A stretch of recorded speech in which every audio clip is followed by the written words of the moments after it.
friends and family make a plan to vote.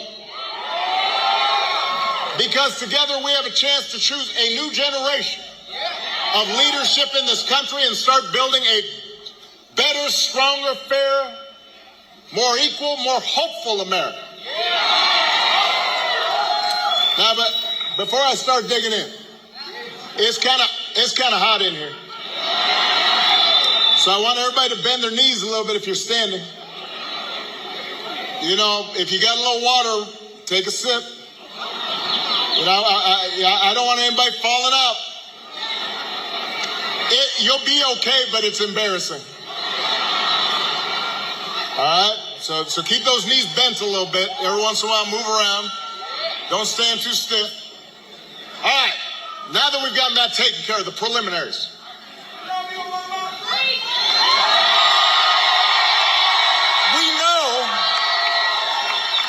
We know this election is going to be tight. And it's going to be tight because a lot of Americans are still struggling.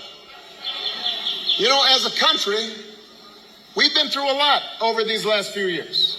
You think about it. We had a historic pandemic that wreaked havoc on communities, on businesses. And then the disruptions from the pandemic caused price hikes. And that put a strain on family budgets. And so people started feeling like no matter how hard they ran, they were kind of treading water. And they started worrying, will my kid have the same kind of future I had? So I get why people are looking to shake things up. It's understandable. I understand it. What I cannot understand is why anybody would think that Donald Trump will shake things up in a way that is good for you. Because there's absolutely no evidence that this man thinks about anybody but himself. I've said it before. I'm going to say it again. Donald Trump is a 78-year-old billionaire who has not stopped whining about his problems since he rode down that golden escalator 9 years ago. I mean, he's complaining, he's griping, and when he's not complaining, he's trying to sell you stuff. He's trying to sell you some gold sneakers. He was trying to sell you a $100,000 watch. It's supposed to be Swiss made, but nobody in Switzerland really knows where it got made. He's trying to sell you a Trump Bible. Think about that.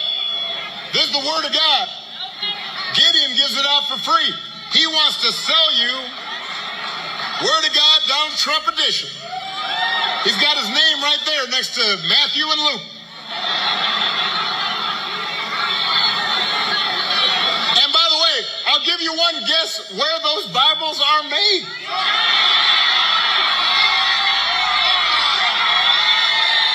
In China.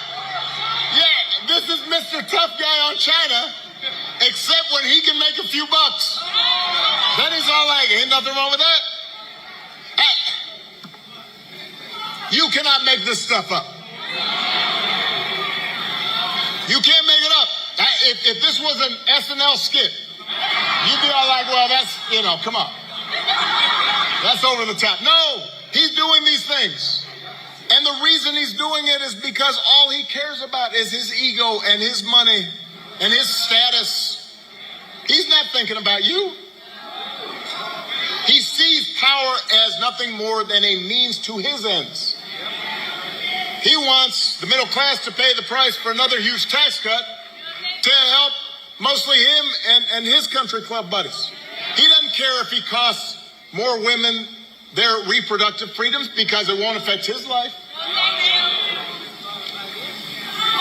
Most of all, Donald Trump wants you to think that this country is hopelessly divided between us and them.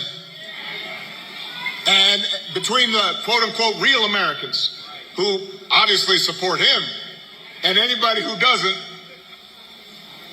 Because having people divided and angry and resentful and full of grievance, that boosts his chances of being elected. That's why he does it. Do not boo. Vote. Listen, I was backstage here and I was hearing y'all boo. Let me tell you something. Cannot anybody hear your boos? You know what they hear? Your vote. They hear your vote. They don't hear your boos.